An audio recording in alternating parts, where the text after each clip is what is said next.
Oi, gente! Sejam bem-vindos a mais um vídeo do meu canal. Meu nome é Laura, tenho 22 anos, sou estudante de medicina já do 8º semestre e eu fui aprovada em medicina pelo Enem.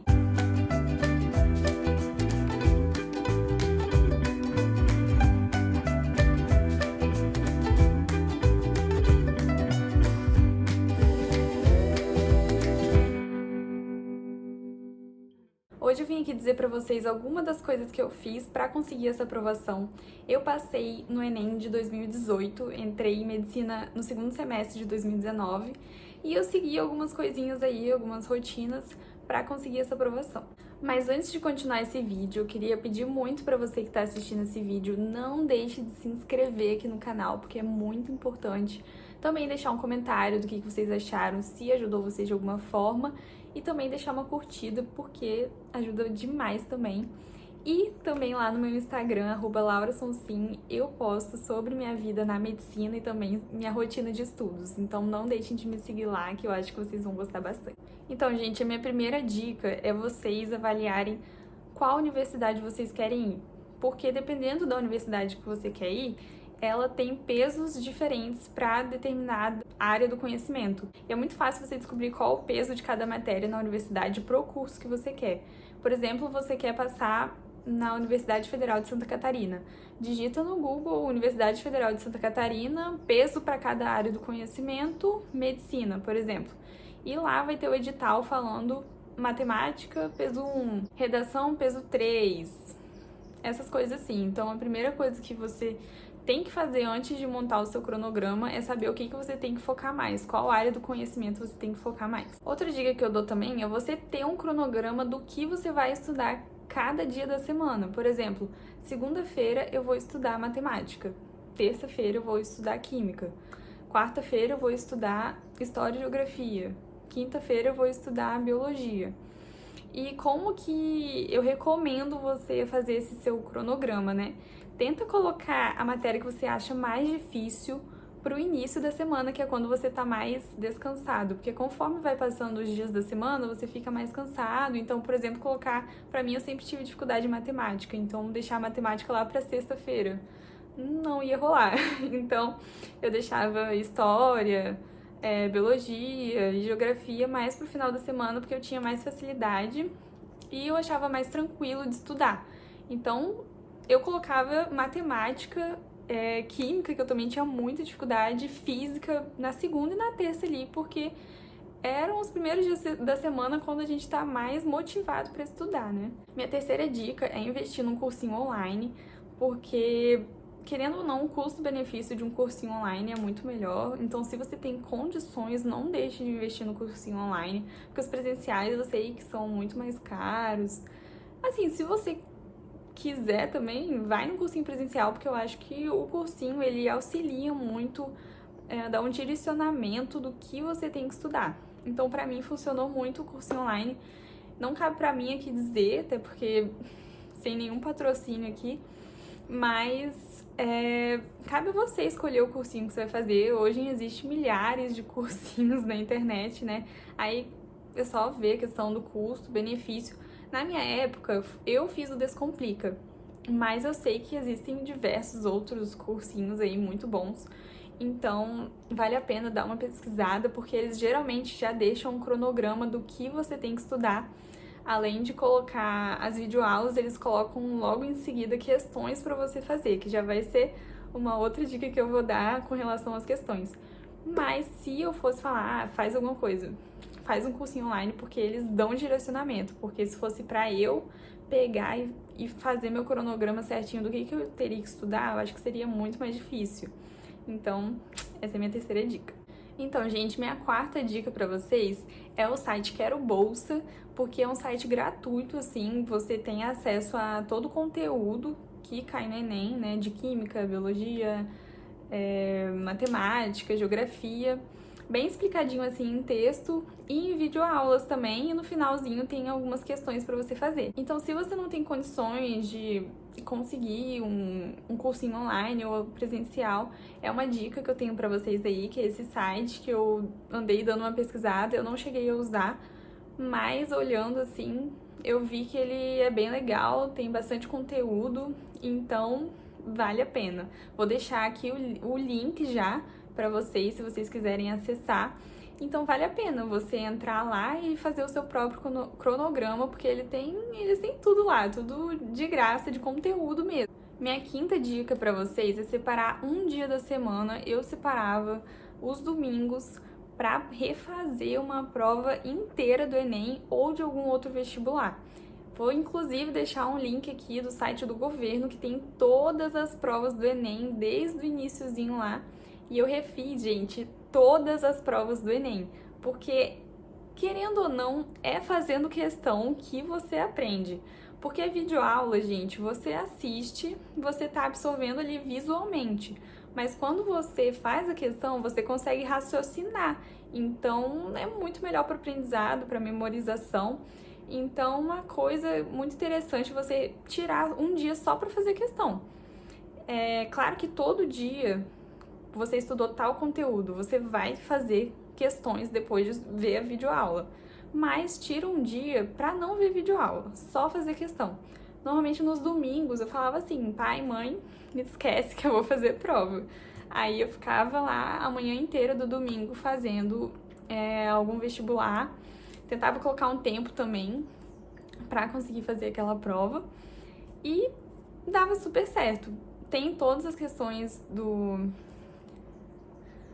Você pode refazer todas as questões do Enem, também tem FUVEST, tem Unicamp, tem diversos vestibulares aí com todas as questões com gabarito para você baixar a prova e fazer. Se quiser imprimir, imprime as provas. Eu gostava de imprimir, mas também não é necessário. Hoje em dia a gente faz tudo no computador, né? Então é só ir passando aí e anotando as questõezinhas no bloco de papel e depois confere o gabarito. É melhor gabaritos comentados, mas nem todo lugar tem gabaritos comentados. Então, cabe a você buscar saber por que errou aquela questão. Porque não adianta você errar a questão e depois não procurar saber por que errou a questão. Justamente é esse o intuito de fazer as questões, né? Além do raciocínio e da memorização, é importante a gente buscar o que errou. Porque assim, a gente já vai para minha sexta dica. Com essa questão das questões, é você saber os seus pontos fracos e os seus pontos fortes. Por que é importante você saber os seus pontos fracos e os seus pontos fortes?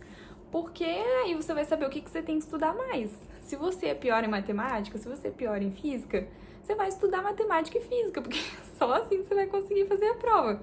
Gente, eu sei que tem gente aí que é de exatas, mas a maior parte das pessoas que eu conheço não é muito de exatas. É chato, mas tem que estudar, não adianta. Então assim, se você tem facilidade em História e Geografia, você não vai tirar 2 dias da sua semana para estudar História e Geografia. Você tira um diazinho para revisar a História e Geografia, porque se for um conteúdo que você tem mais facilidade, não perde muito seu tempo fazendo questões sobre isso, estudando detalhe por detalhe. Até porque a prova do Enem, tanto linguagens quanto geografia, história, filosofia, é uma prova mais de interpretação. Então, vai uma dica aí pra vocês, que é estudar o que tem mais dificuldade. Claro que se você for um super inteligente da matemática, você não vai perder seu tempo também estudando muito matemática. Foca em outras áreas que você tem mais dificuldade. Tem muita gente que tem muita dificuldade em História e Geografia.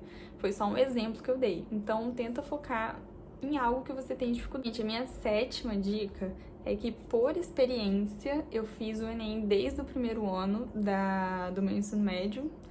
E assim, o que mais você consegue tirar nota alta é matemática e redação. Então, foca nisso, gente. Faz muita redação, estuda muito matemática, porque pelo TRI, eu não sei se vocês já ouviram falar, mas o TRI é uma forma que eles corrigem a prova do Enem. E por as pessoas errarem muitas questões de matemática, então se você acerta uma média boa ali, sua nota vai lá em cima, acima de 800. Eu lembro que eu não acertei muitas questões de matemática, mas eu assim, tirei uma nota bem boa.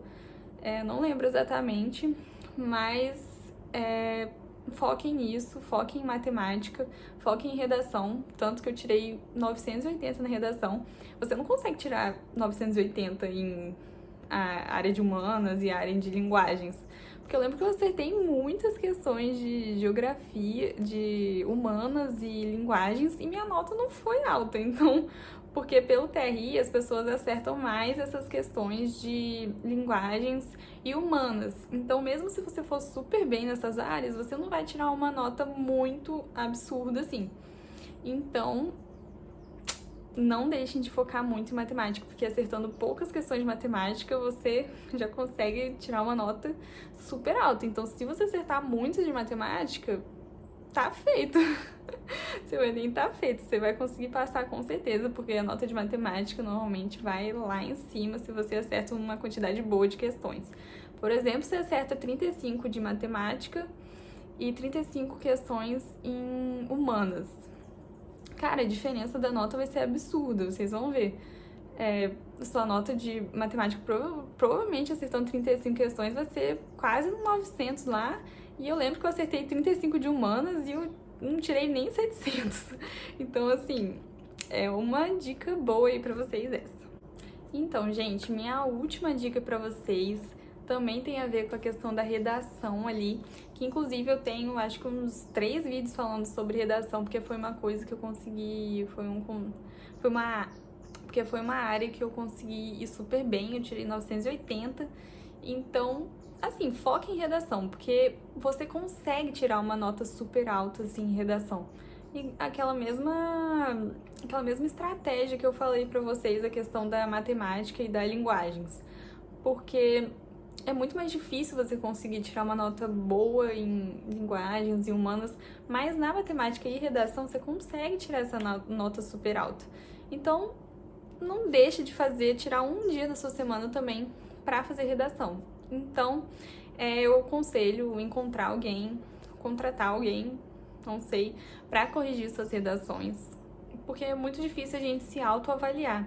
Ou se você tiver algum amigo também que gosta de redação e vocês estão estudando juntos, manda a redação um pro outro para fazer algumas avaliações, mas eu sei que é muito importante a gente ter uma avaliação assim de quem tem propriedade, né, nos professores de português e tal.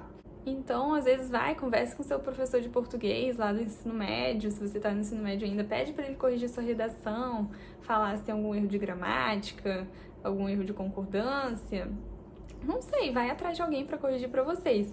Mas se você já tiver investido em um cursinho online, provavelmente eles têm já correções assim dentro do plano, né? Então você pode mandar algum número de redações por mês, assim. Pelo menos na minha época era assim. Então eu aconselho fazer uma redação toda semana, porque a redação, assim, é muito importante para você aumentar a sua nota. Fiquem com isso na cabeça, matemática e redação aumenta a nota, sim. Então, é isso aí. Então, gente, foi isso. Muito obrigada por terem assistido o vídeo. Eu espero muito, muito, muito, muito que tenha ajudado vocês de alguma forma. Não deixem de deixar aqui nos comentários o que vocês acharam do vídeo. Se vocês fazem alguma coisa parecida ou alguma coisa diferente que funciona pra vocês também, deixem dica aqui pra galera, né? Os vestibulandos aí. E eu espero que vocês tenham gostado. Um beijo e até o próximo vídeo.